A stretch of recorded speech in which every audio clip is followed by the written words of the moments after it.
Yo, what's up, guys? It's Mma Analyst here to give you my recap for UFC 120. 120? I'm not even going to redo that because I don't even know what I was thinking. 153. Yo, alright, look. I'll put it like this. I just got finished laughing my ass off. Woo!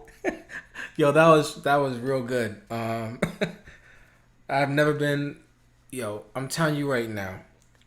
See, the thing about a Nick Diaz fight is it's entertaining as hell, but I'm rooting for him and I'm scared. You know what I mean? You know when you like, it's like, man, you doing your thing, Nick, but damn, you scaring me. It's a beautiful thing to be able to get that same feeling when you know right well that Anderson's not gonna lose. When you're just sitting there like, do whatever you want, dog. He was telling his corner, yo, chill, I'm cool. I'm like, yo, corner, why you bugging? You know Anderson's all right. My man rolled up, you know, Forrest Bonnar. Forrest Bonnar Sonnen ran across the cage, locked him up, put him up the cage against the cage. Like, this is what we gotta be. We gotta be tight. I got no other chance other than here. Now, the problem is for future matches is like I said in the preview, the predictions. Bonnar doesn't have wrestling. He's big for nothing.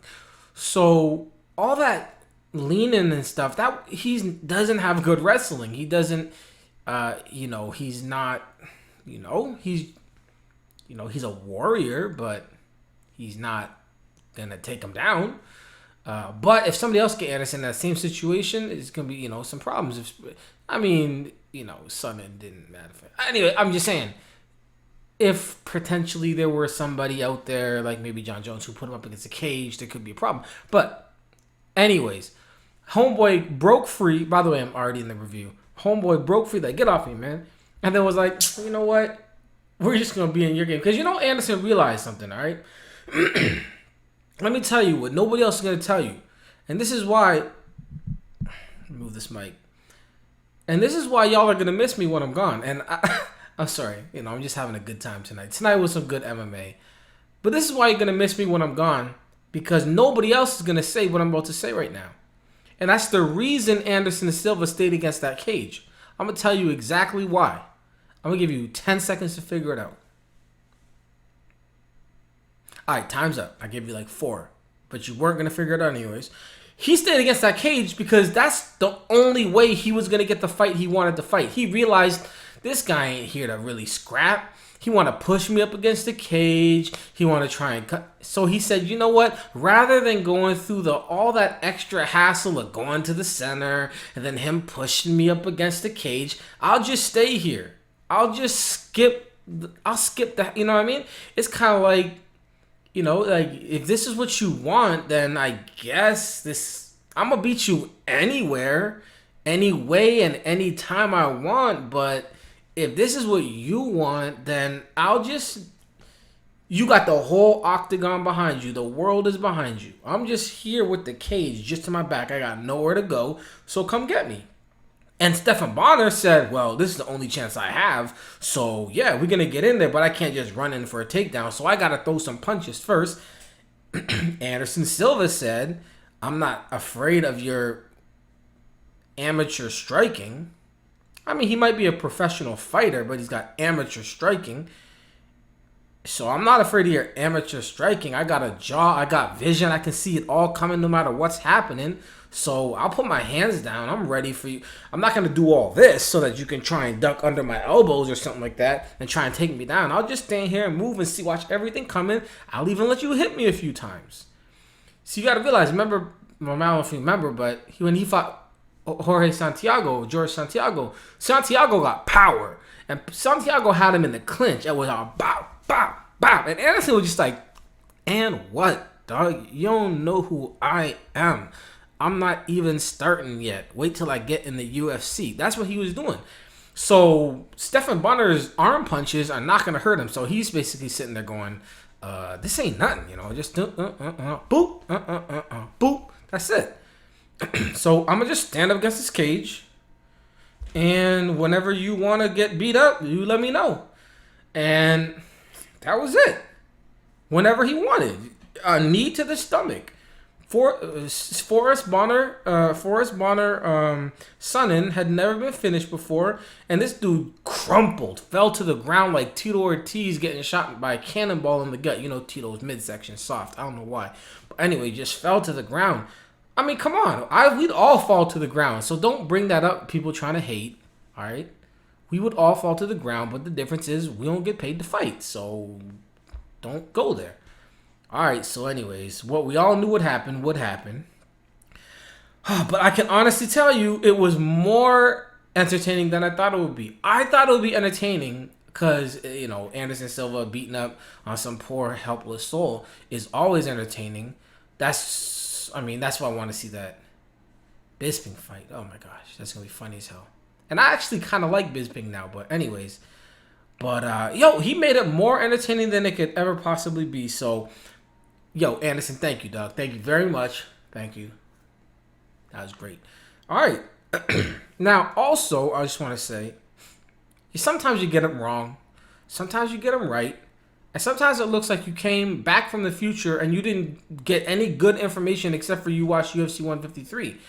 It's like I came back from the future, didn't get the lotto numbers, didn't find out who won the election. I could have made millions in the future, but all I did was watch UFC 153, wasted my time, came back, and just managed to tell the card like it was, you know what I mean? What a waste. I should have been a millionaire. I should have went and found out the next Microsoft. I could have been a billionaire. Find the next Facebook. But all I did was watch UFC 153 on my trip. So, anyways, crazy. I'm just going to tell you a little bit. Like I said, I've never been one to brag, but I'll be damned if, let's pretend, it's just I got really, really, really lucky this time. Anyways, Silva versus Fitch. Remember Eric Silva? Everybody says he's going to win. I said diamond pick for Fitch. This is what I sent out. I actually wrote it out this time.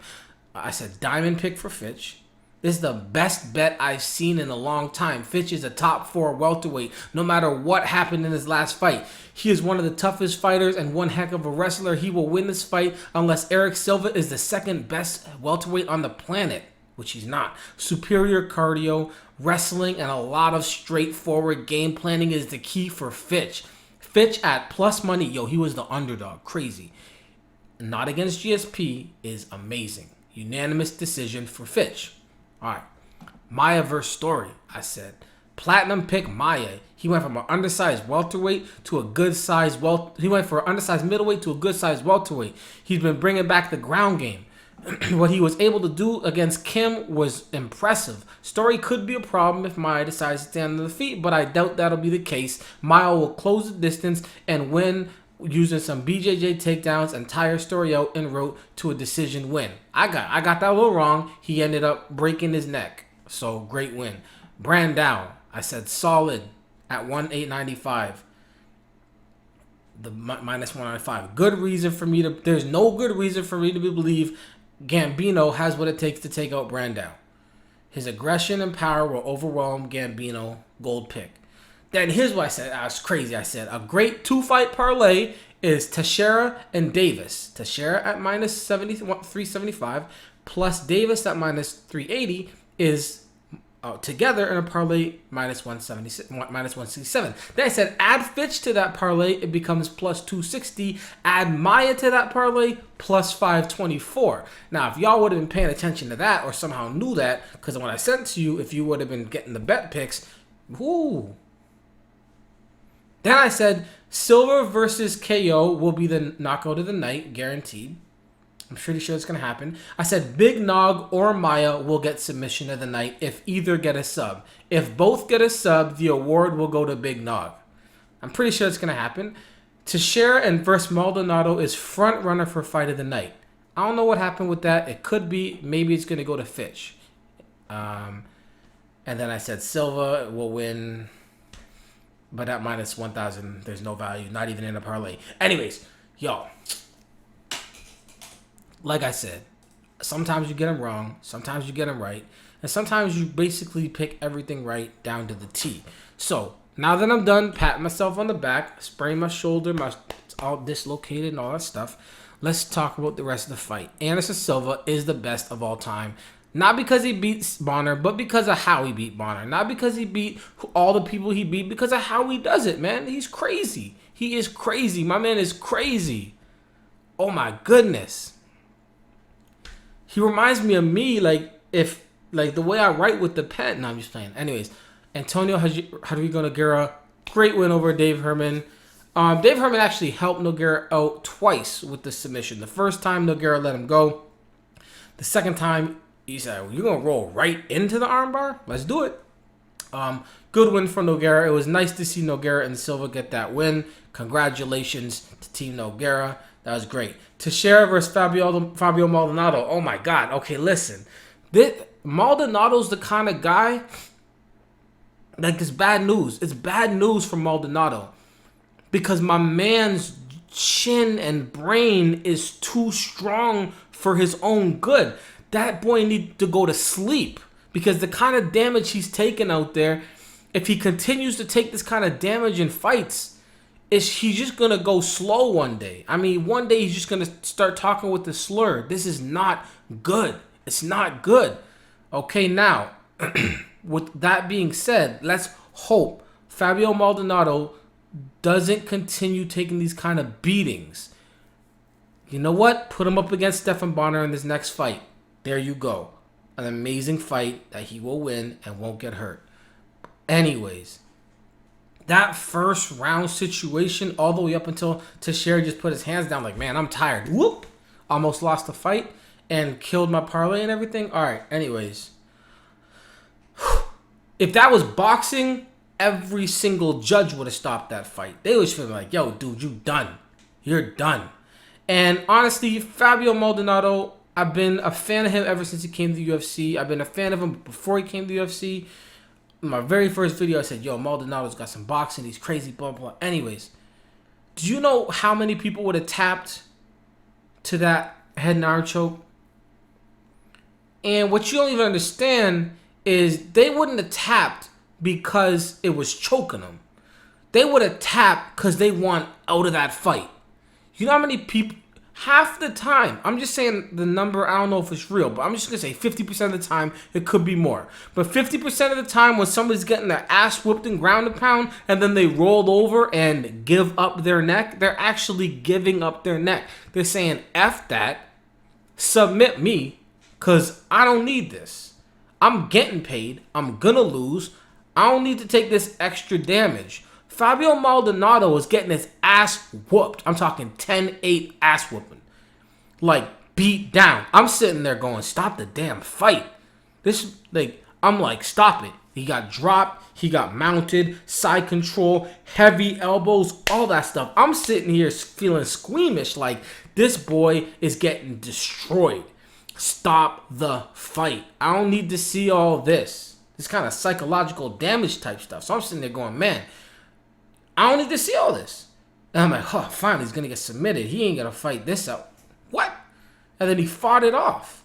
Because he actually wanted to continue the fight. Then he stands up. He can barely stand. He's like, whoop. Drops dude almost. If he would have been able to attack, which he simply was not able to attack, when he knocked Teixeira a little silly, all he could do was sit back and be like, all right, good, because we're just going to both take a break right now because I don't even know where I am. Then the referee was like, I'm going to stop this fight. Or the judge is like, I'm going to stop this fight. He's like, what? No, hell no, Negro. Do you know how many people would have said, no, let me fight still at that point? Face looking like Mr. Potato Head? None. No, nobody. Nobody that dumb. Or wild or warrior-like. This dude said, yo, hold on, do the test. The judge said I'm stopping it. The judge literally said, I'm stopping the fight. And he was like, get your ass over here and let's do some tests. 2, 1, 3. We good. Look, I'm good. Nothing's broke. Let's go. But the problem was, and the judge made the right decision. The doctor made the right decision. This boy was taking too much damage. He was just taking too much damage. In boxing, people get knocked down, they stand up against the ropes and they're getting beat up, but they don't have to drop again. It's just like, we're going to save you. That's why I say the referee come in and save you. Great job by the doctor stopping that fight. Crazy warrior spirit from Fabio Maldonado. crazy. The fight was excellent. Teixeira is serious. And yeah, you know, they were standing fights up way too much. I'm just going to mention that right now. Like, come on, guys. Stop. All right, John Fitch, Eric Silva. Come on, guys. You had to know that John Fitch is the dude. Okay, if you're not a lucky punch once in your lifetime or George St. Pierre, you ain't beating John Fitch. It's not going to happen. Nope. John Fitch is that dude. All right, so there you go. Now he reminds you, you know, like, y'all must have forgot. John Fitch is that dude. I don't even like John Fitch, but I just recognize that he's the dude. So, mad props. Phil Davis, yo, wrestling. Okay, he obviously is a complete mismatch, but what Phil Davis was doing to Prado was beautiful. It was beautiful. My man was like, you know how wrestlers go out there, they take someone down and they just, gotcha. And then they just go to sleep. Everybody just fall asleep together. Got a little drool, put a little drool on his chest, wipe it up, ring, up. End of the round.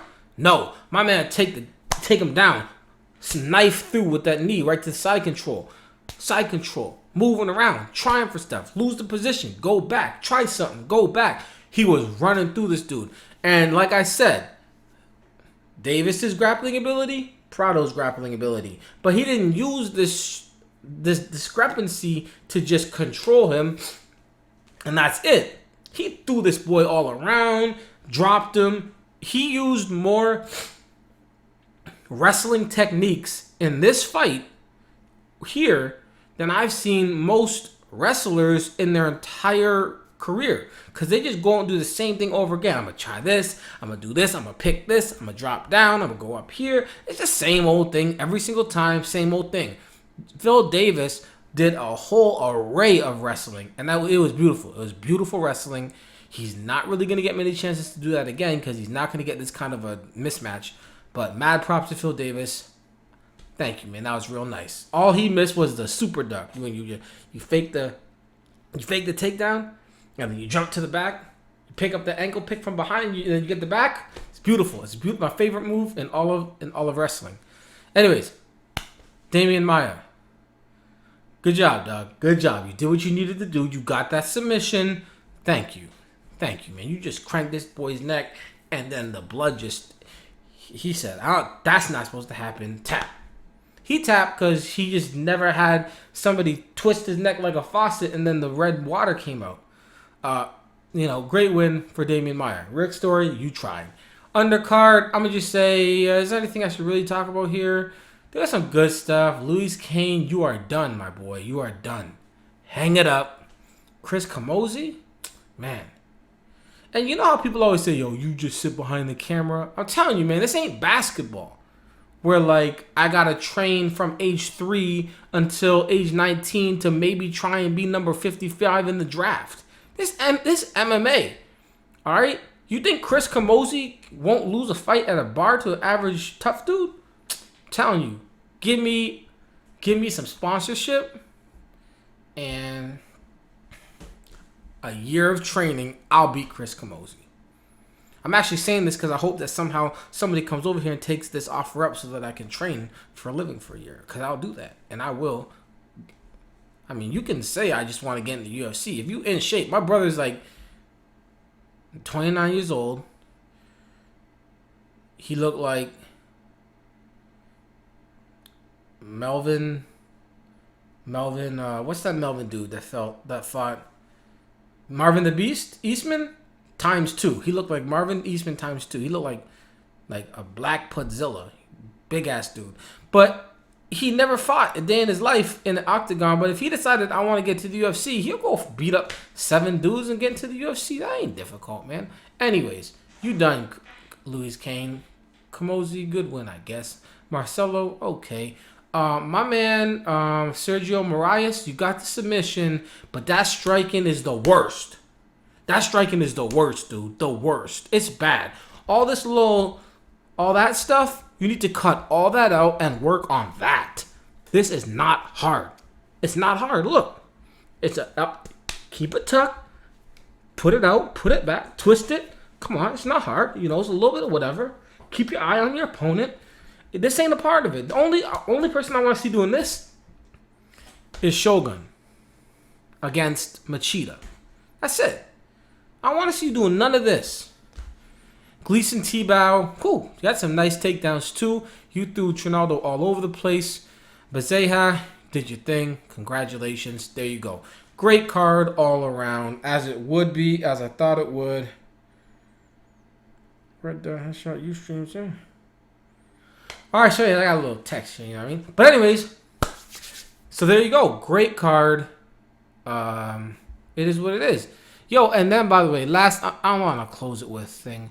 But this fool just picked the wrong card to say something.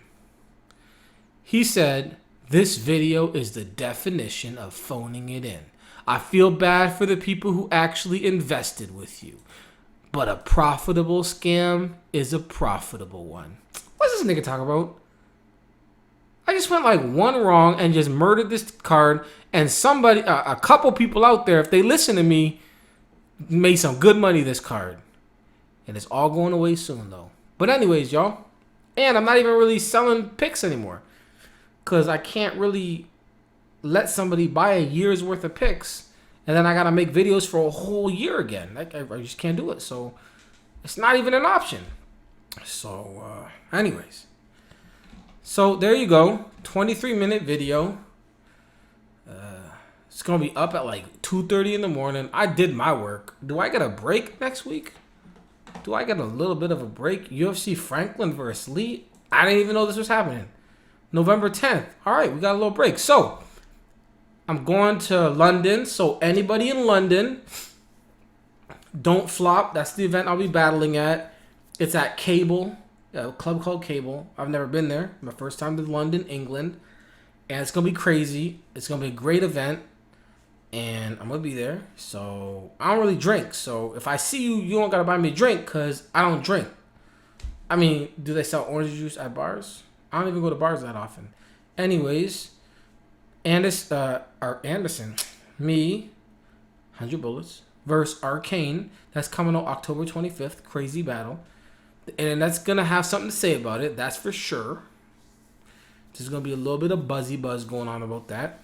And that's it. So everything's going good. Kinda. MMA, it's important. Peace.